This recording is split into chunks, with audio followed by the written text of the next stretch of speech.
Hello students. In today's session, we are going to discuss the new topic, that is analytical petty cash flow. Analytical petty cash flow. So simple గా చెప్పాలి ఏంటంటే మనకి ఇప్పటి వరకు class అయ్యాయి కదా. Already triple column cash book వరకు కూడా మనము ఆల్ అన్ని డిస్కస్ చేస్తాం. సో ఈ రోజు నుంచి ఏంటి అంటే ఆల్రెడీ మీకు సార్ కూడా చెప్పాడు. ఏం చెప్పాడు? టోటలీ మీ ప్రీవియస్ వీడియోస్ అన్ని కూడా కంప్లీట్ చేయమని చెప్పాడు కదా. సో మేక్ షూర్ కదా. సో అందుకనే ఈ రోజు ఎవరైతే ఫ్రెష్ క్లాస్ వింటున్నారో వాళ్ళకి కూడా ఈ ప్రాబ్లం అర్థమవుతుంది. Because this is a totally different method కదా. So what I mean to say is ప్రతి ఒక్కరు కూడా ఫస్ట్ థింగ్ గైడ్ లైన్స్ లో ఏమొచ్చింది మనకి, ప్రతి ఒక్కరు కూడా యూనిక్ కార్డ్ లో కంప్లీటెడ్ అని వచ్చేంత వరకు కూడా చూడాలి. చూసినప్పుడు మాత్రమే మీకు గ్రీన్ సింబల్ అనేది వస్తుంది, అంటే మీకు కంప్లీటెడ్ అని వస్తుంది. ఎట్ ద సేమ్ టైం మాకు అంటే ఫర్ టేకింగ్ అటెండెన్స్, ఎందుకంటే అటెండెన్స్ అనేది చాలా చాలా important thing. Already maximum people మీరు చూస్తున్నారు, కానీ కొంతమంది స్కిప్ చేసే ఛాన్స్ ఉంది కదా. అందుకనే వాళ్ళ కోసం ఇప్పుడు ఏం చేసాము అంటే మళ్ళీ ఎలాగో మనకి ఏప్రిల్లో ఎగ్జామ్స్ అయ్యే ఛాన్సెస్ కూడా ఉన్నాయి. అందుకనే మనం ఏం చేస్తున్నామంటే ఇప్పటి నుంచి మనం సీరియస్ గా ఇన్ని డేస్ మీరు ఏం చేశారో దట్ ఈస్ పాస్. సో ఈ రోజు నుంచి ఈ క్లాస్ నుంచి కంపల్సరీ కూడా మీరు అన్ని క్లాసెస్ కూడా వినాలి. ప్లస్ ఆ గ్రీన్ సింబల్ పడడం అంటే మీకు కంప్లీటెడ్ అని వచ్చినప్పుడు మాకు ఏంటి అంటే గ్రీన్ కలర్ సింబల్ వస్తుంది. అంటే ఆ గ్రీన్ కలర్ సింబల్ ని బేస్ చేసుకొని మనకి ఏమవుతుంది అంటే అటెండెన్స్ అనేది కన్సిడర్ చేయడం జరుగుతుంది. ఓకేనా? ఒకవేళ మీరు అటెండెన్స్ కనుక మిస్యూజ్ చేశారనుకోండి, అంటే మీరు వినలేదనుకోండి, సార్ చూడట్లేదు కదా వినట్లేదు అనుకుంటారు. బికాస్ టోటలీ మీకు అన్ని కూడా లైవ్ రికార్డింగ్ ఉంటుంది మాకు. నెక్స్ట్ మీకు అటెండెన్స్ ఎలా కన్సిడర్ చేస్తాం అవన్నీ కూడా చూస్తాం. So based on these attendance only మీకు ఏంటి అంటే ఎగ్జామ్ పాయింట్ ఆఫ్ వ్యూ ఇవన్నీ కూడా కేటగరైజ్ చేయడం జరుగుతుంది. అందుకని I say for every one, ప్రతి ఒక్కరికి చెప్పేది ఒకటే, ప్రతిరోజు కూడా మనము మన మొబైల్ ఎందుకు ఇప్పించారు మన parents? Because to learn all these things. వాళ్ళకి బర్డెన్స్ అయినా కానీ ఇప్పించారు, బికాస్ మన చదువుల కోసం ఇప్పించారు వాళ్ళు, అంతే కదా. కాబట్టి ప్రతి ఒక్కరు కూడా కంపల్సరీగా అవన్నీ కూడా నేర్చుకోండి. అంటే ప్రతి ఒక్క వీడియో కంప్లీట్ చేయండి. అండ్ ఈ వీడియోస్ కంప్లీట్ చేశాక మళ్ళీ మీ ప్రీవియస్ వీడియోస్ ఉన్నాయి కదా, అవి కూడా అప్పుడప్పుడు టచ్ చేస్తూ ఉండండి. అని ఈ రోజు క్లాసెస్ అయిపోయాక మిగతా క్లాసెస్ అన్ని కూడా ఫార్వర్డ్ నుంచి చూడండి. బికాస్ మనకి ఆన్లైన్ క్లాస్ ఎప్పుడు కంప్లీట్ అయ్యాం ఆఫ్లైన్కి వస్తామో మనకి ఇప్పటికీ ఐడియా లేదు, because of this pandemic situation. అందుకనే నేను ఏం చెప్తున్నాను అంటే మీకు ఎంతైతే టైం ఉందో దాన్ని ఈజీగా అనలైజ్ చేసుకోండి. ప్లస్ అవన్నీ కూడా పర్ఫెక్ట్ టైం మేనేజ్మెంట్ చేయండి. Now let us come to the new topic, that is analytical petty cash book. So what is analytical petty cash book? అంటే ఏంటంటే ఒక ఆర్గనైజేషన్ ఉందనుకోండి, ఆ ఆర్గనైజేషన్ లో లార్జ్ స్కేల్ డీలింగ్స్ జరుగుతూ ఉంటాయి. అసెట్స్ కానివ్వండి, పర్చేజెస్ కానివ్వండి, రెంట్ కానివ్వండి, ఇవన్నీ కూడా పెద్ద పెద్ద థింగ్స్. సపోజ్ 10,000 రెంట్ అనుకోండి, మెషినరీ ఒక 1 lakh అనుకోండి, ఫర్నిచర్ ఒక 50,000 అనుకోండి. ఇలా అంటే ఇవన్నీ ఏంటి అంటే రాయడానికి కూడా చాలా చాలా బాగుంటాయి. కానీ ఇప్పుడు చూడండి సమ్ టైమ్స్ మనం ఏం చేస్తాము, అరే బాగా స్ట్రెస్ అయిపోయాం రా, ఓ చాయ్ తాగితే బాగుండు అనుకుంటాం కదా. సో టీ ఎక్స్పెన్సెస్ మాక్సిమం ఎంత మనకి 10 రూపీస్ లేదా 15 రూపీస్ ఉంటుంది. సో టీ తాగి కోరుకుంటామా, టీలోకి బిస్కెట్స్ కావాలి, బిస్కెట్స్ ఒక 5 రూపీస్ అనుకో. సో ఇవన్నీ చిన్న చిన్న ఎక్స్పెన్సెస్. పెట్టి అంటే స్మాల్ అని అర్థం. సో ఎలాంటి ఆర్గనైజేషన్ ఉన్నా సరే దాంట్లో ఏంటి అంటే ఇలాంటి పెట్టి ఎక్స్పెన్సెస్ అంటే చిల్లర ఖర్చులు అనేవి చాలా అవుతా ఉంటాయి. ఇవన్నీ మనం కన్సిడర్ చేయలేదనుకోండి మనకు డబ్బులు సెట్ అవుతాయా? కావు. డబ్బులు సెట్ కావు కాబట్టి ఏమవుతుందన్నా మళ్ళీ మనకి బ్యాలెన్స్ షీట్ అనేది టాలీ కాదు. ఓకేనా? అందుకనే లార్జ్ స్కేల్ ఆర్గనైజేషన్స్ ఏం చేస్తాయి అంటే ఈ చిల్లర ఖర్చులు పెట్టడానికి సపరేట్ గా ఒక డిపార్ట్మెంట్ అనేది ఉంటుందన్నమాట. సో వాళ్ళని మనము పెట్టి క్యాషియర్ అని పిలుస్తాం.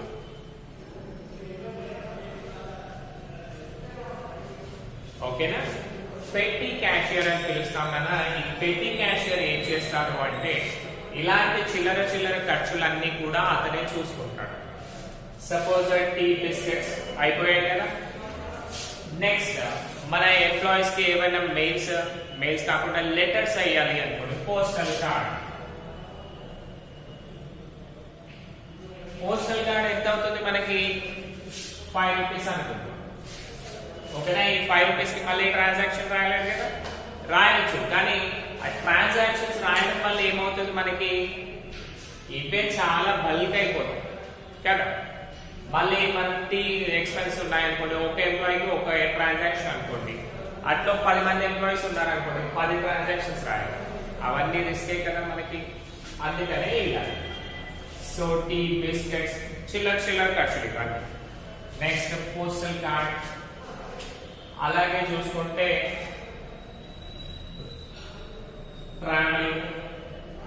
Travelling in the sense bus ticket 20 అనుకోండి, రైట్?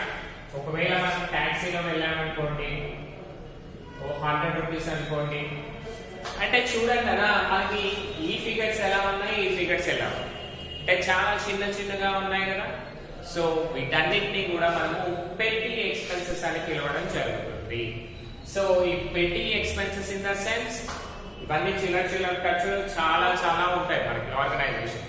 సో ఇవన్నీ ఓవర్కమ్ చేయడానికే మనం ఏం చేస్తున్నాం? పెట్టి క్యాష్ బుక్ అనేది ప్రిపేర్ చేస్తున్నాం. ఓకేనా? ఇంకొకటి ఈ పెట్టి క్యాషియర్ ఏం చేస్తాడు అంటే ఎక్కడైనా సరే మనకు రిసిప్ట్స్ అండ్ పేమెంట్స్ అనేవి 2 ఆస్పెక్ట్స్ ఉంటాయి కదా. బట్ దీంట్లో ఏంటి అంటే ఓన్లీ పెట్టి ఎక్స్పెన్సెస్ ఏవైతే చేస్తామో వాటిని మాత్రమే మనం రాస్తాము. ఓకేనా? ఆల్రెడీ ఫస్ట్ ఏమవుతుందన్నా అంటే ఈ క్యాషియర్ అంటే ఏంటన్నా who maintains all the cash with him. So ఈ పెట్టి క్యాషియర్ ఏం చేస్తాడు అంటే చిల్లర ఖర్చులకి ముందే 500 రూపీస్ 1000 రూపీస్ దగ్గర పెట్టేసుకుంటాడు. ఓకేనా? దగ్గర పెట్టుకొని ఎవరికైనా ఛాయ్ కావాలి అంటే అతనే చేస్తాడు, పోస్టల్ కార్డ్ కావాలి అంటే అదే పెట్టేస్తాడు. పెన్ కావాలి అనుకోండి, పెన్ ఎంత ఉంటుంది మనకి? ఆర్గనైజేషన్ వాళ్ళు 3 రూపీస్ పెన్స్ యూజ్ చేస్తారు. ఓకే? అంటే ఈ చిల్లర ఖర్చులు అన్ని కూడా కావాలి అంటే ఏం చేస్తారు ఆర్గనైజేషన్ లో? అదే మన పెట్టి క్యాషియర్ దగ్గరికి వెళ్తే అతను డబ్బులు ఇస్తాడు అని తీసుకొని ఆ ఖర్చులు అనేటివి పెడతా ఉంటారు. సో అందుకనే ఈ అనలిటికల్ పెట్టి క్యాష్ బుక్ అనేది చాలా ఇంపార్టెంట్ థింగ్. సో దీంట్లో క్యారెక్టరిస్టిక్స్ ఆఫ్ పెట్టి క్యాష్ బుక్ అంటే ఫీచర్స్ ఆఫ్ పెట్టి cash book. So features of పెట్టి క్యాష్ బుక్ చూసుకుంటే ఫస్ట్ వన్ చూడండి, it is a book of original entry as well of book of final entry. It serves both as journal as well as ledger. Normal గా ఏ transactions అయినా సరే మనం ఏం చేస్తాము? First journal entries రాస్తాము, దాన్ని బేస్ చేసుకొని లెడ్జర్స్ రాస్తాము.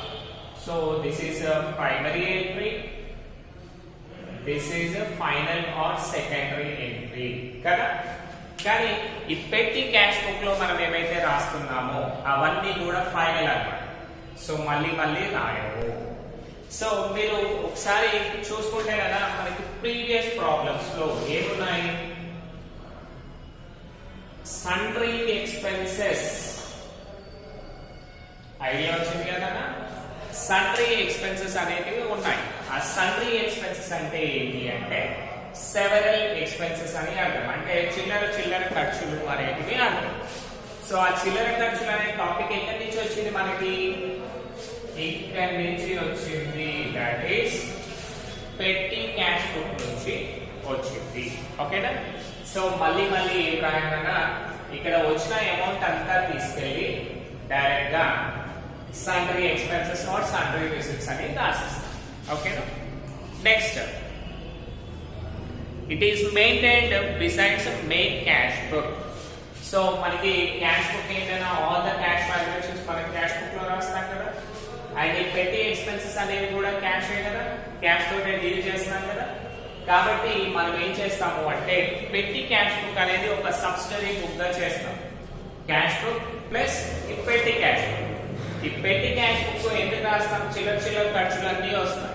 ఆ ఖర్చులన్నీ అయిపోయాక అంటే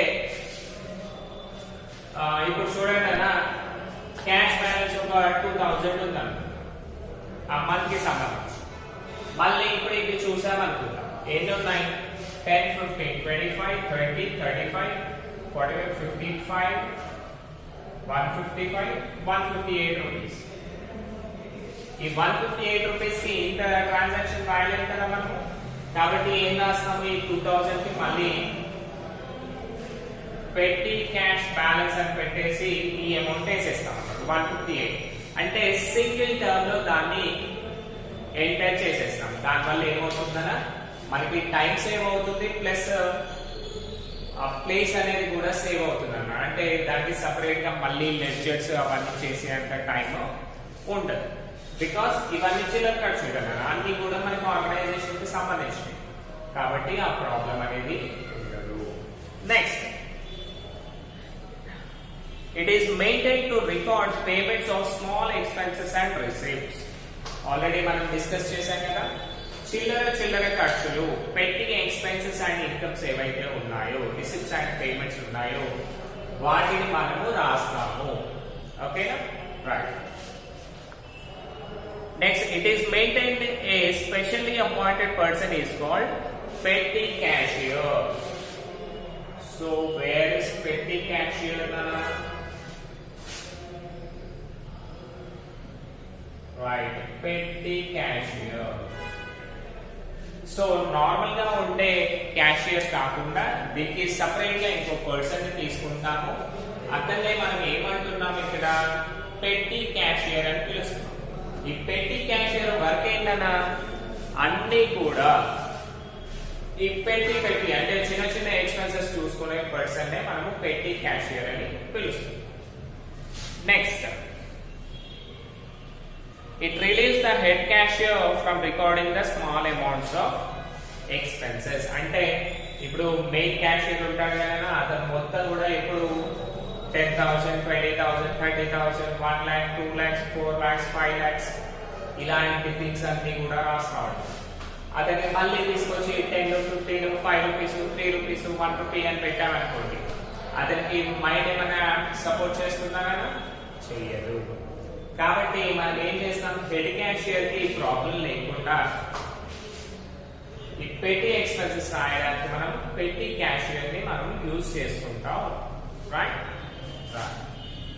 నెక్స్ట్, అంటే ఇప్పుడు ఏమవుతుందన్న, హెడ్ క్యాషియర్ కి అంత టార్చర్ అనేది ఉండదంట. అన్ని కూడా ఈ చిన్న పర్సన్, ఈ క్యాషియర్ ఏదైతే చెప్తారో హెడ్ క్యాషియర్ ఇంత బ్యాలెన్స్ వచ్చింది అని చెప్పేస్తారు. దానికి మళ్ళీ పెట్టి క్యాషియర్ ఏం చేస్తాడు కదా, ఈ పెట్టి క్యాషియర్ వచ్చేసి ఏం చేస్తాడు? సార్ నా దగ్గర ఇంత బ్యాలెన్స్ అయింది, యాడ్ చేసుకోండి అని చెప్పేస్తారు. సో దానివల్ల వాళ్ళు హ్యాపీగా ఉంటారు. Next, it shows the cash received on the left side and the amount of cash payments on the right side of petty cash book in analytical form. So already మీకు తెలుసుదనా, cash book receipts అన్ని కూడా debit side ఉంటాయి, payments అన్ని కూడా credit side ఉంటాయి కదా. So receipts అన్ని debit side, payments అన్ని కూడా క్రెడిట్ సైడ్ ఉంటాయి. సో మనకి అంత ఇబ్బంది అనేది కాదు. So as usual cash book receipts debit, payments credit. Next one చూడండి. It has a special column for each petty expenses which frequently incur. Good. So ఇంతకుముందు ఏంటన్నా అంటే మనము డైరెక్ట్ గా ఏదైతే ట్రాన్సాక్షన్ ఉందో అది క్యాష్ కానీ బ్యాంక్ కానీ అనుకున్నాం లాస్ట్ ట్రిపుల్ కాలం క్యాష్. కానీ ఇక్కడ ఏంటి అంటే సిమిలర్ థింగ్స్ ఏవైతే ఉన్నాయో వాటన్నిటికి కలిపి ఒకటే కాలం ని మనం మెయింటైన్ చేస్తాము. మళ్ళీ ప్రతి దానికి కూడా డిఫరెంట్ ఉంటుంది. ఎగ్జాంపుల్ చూడండి, సింపుల్ గా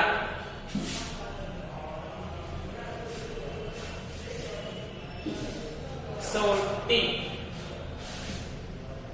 టీ కానివ్వండి, బిస్కెట్స్ కానివ్వండి, మనం ఎందుకు యూజ్ చేస్తాము? కొంచెం మైండ్ రిలాక్స్ కావడానికే కదా. సో దీన్నే మనము రిఫ్రెష్మెంట్ అంటాం. ఓకేనా?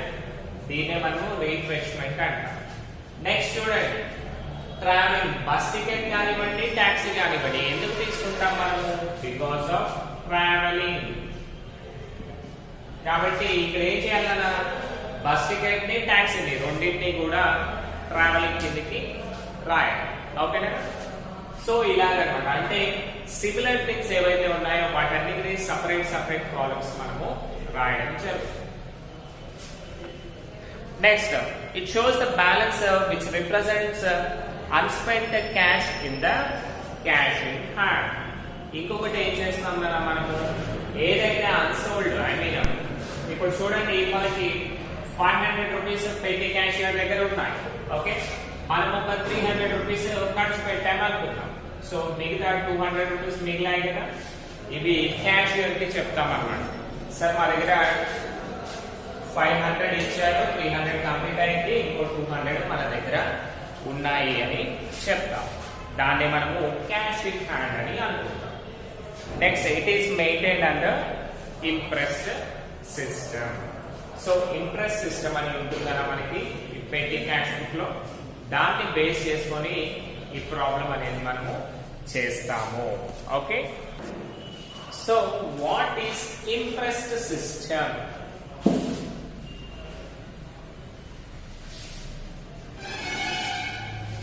సో ఇప్పుడు చూసుకుంటే కదా impressed system.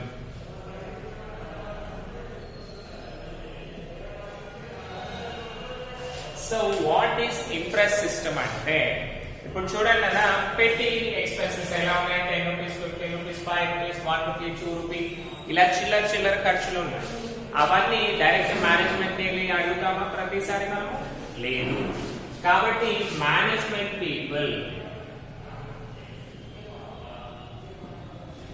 So management people ఏం చేస్తారంటే వాళ్ళు ముందే ఎస్టిమేషన్ చేస్తారు. డైలీ చిల్లర ఖర్చులు ఎన్నైతున్నాయన్నా అని 1000 రూపీస్ ఎస్టిమేషన్ ఉందనుకోండి, ఈ 1000 రూపీస్ తీసుకెళ్లి ఏం చేస్తారు అంటే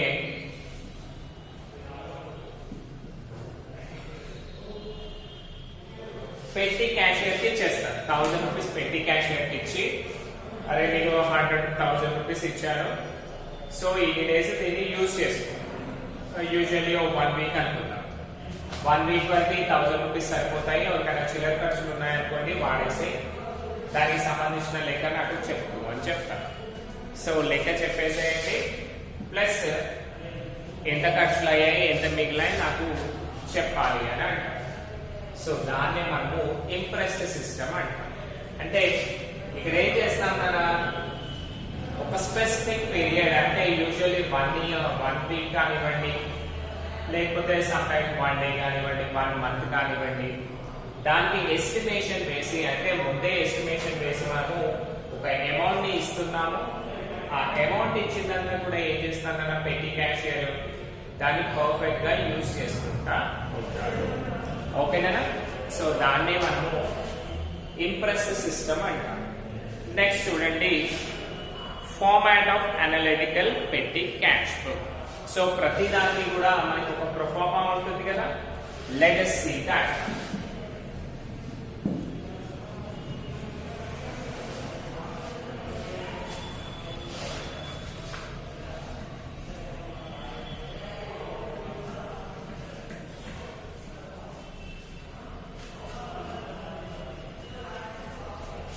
So if we see the proforma, ఎలా ఉంటుందంటే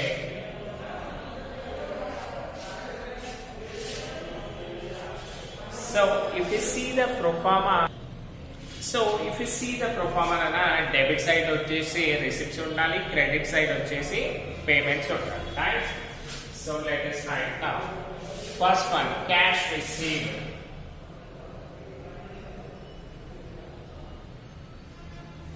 డోంట్ టెస్ట్ అన్న ఈ వీడియో లాస్ట్ వరకు అంటే లాస్ట్ సెకండ్ వరకు చూడండి, అప్పుడే మీకు అటెండెన్స్ అనేది కన్సిడర్ అవుతుంది, ప్లస్ మీ వీడియో కూడా కంప్లీటెడ్ అని వస్తుంది, ఓకేనా? సో ఇవన్నీ కూడా మళ్ళీ మీకు పోస్ట్ చేస్తాను, బట్ మీరు వీడియో కూడా కంపల్సరీ చూడాలి, బికాస్ టోటల్ ఎక్స్ప్లెనేషన్ అనేది కూడా వీడియోలోనే కదా మీకు ఉండేది, right? Received cash. Next LF number, ఓకేనా? LF number, date, particulars, date, particulars. Next one వచ్చేసి voucher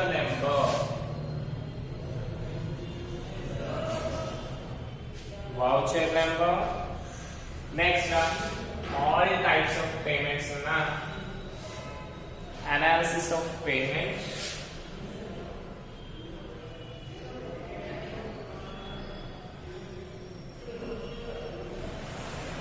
okay, analysis of payment.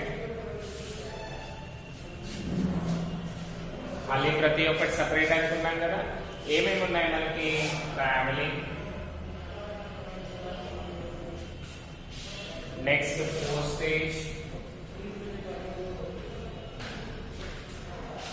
Postage,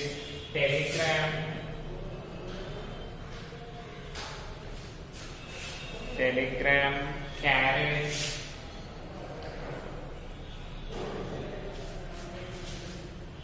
refreshment,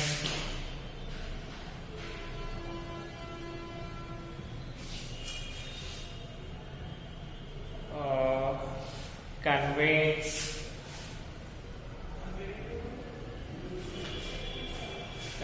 stationery,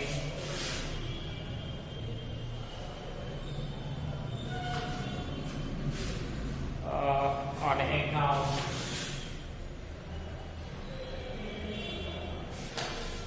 last one వచ్చేసి remarks,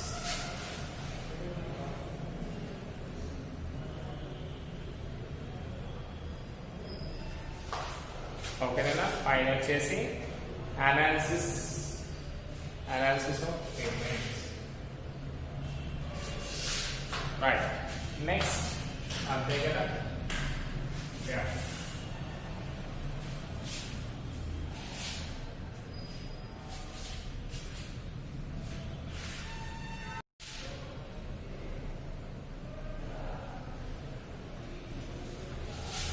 so this is the structure కదా. సో పైన వచ్చేసి heading ఏం రాస్తారు? Analytical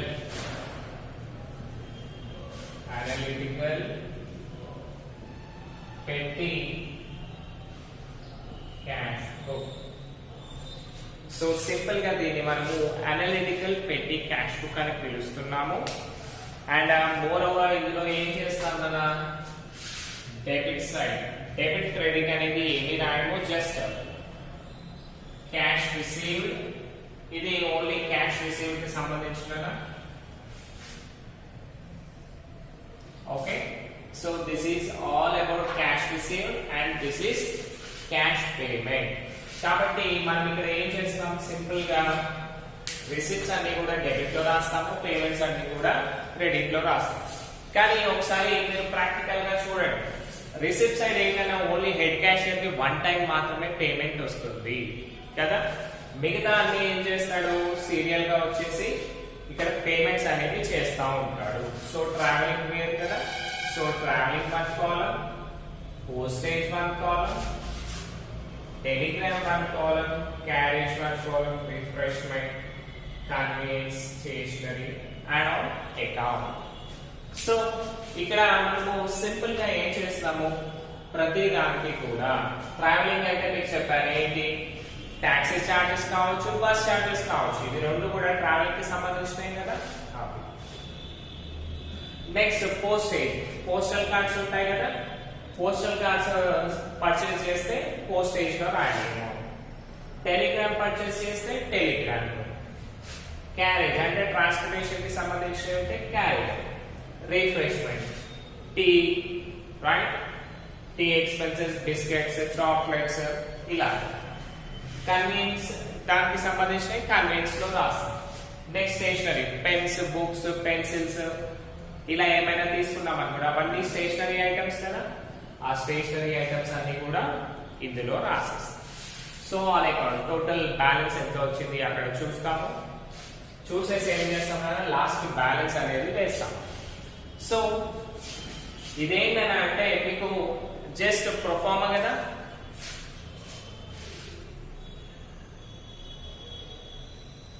ఇది just proforma కాబట్టి, ఓకేనా, ఇది ఓన్లీ ప్రొఫార్మా కాబట్టి కదా మీరు ఏం చేయండి అంటే జస్ట్ ఇలాగే this first line will be 1 line, ఇది రెండు కూడా ఈక్వల్ గా ఉండాలి కదా, ఈ 1 లైన్ ప్లేస్ లోనే ఈ 2 లైన్స్ మనం పట్టించాలి కదా, ఓకేనా. సో యూజువల్ కొంచెం బిగ్ లైన్ తీసుకోండి. మిగతా అంతా కూడా ఇప్పుడు నార్మల్ ఇది ఓన్లీ ప్రొఫార్మా కాబట్టి మనం ఏమీ రాయలేదు కాబట్టి ఇక్కడ ఏం చేస్తున్నాం, మనం సింపుల్ గా ఈ బాక్స్ అనేది తీసాం. బట్ వేరేస్ న్యూ ప్రాబ్లం కి వచ్చామనుకోండి, అంటే ఏదైనా ఒక న్యూ ప్రాబ్లం స్టార్ట్ చేసామనుకోండి, కంపల్సరీ ఈ లెంత్ అనేది ఆల్మోస్ట్ కింద వరకు వెళ్తుంది, ఓకేనా. అందుకని ఏం చేయాలన్నా అంటే ఈ ప్రొఫార్మా మాత్రం చిన్నగానే వేసుకోండి. And you can see all these things in your, నేను ఎలాగో పేపర్ పెట్టేస్తాను కదా, ఆ ఫోటో కాపీ చూసి మీరు రాసేసుకోండి, ఓకేనా. Thank you.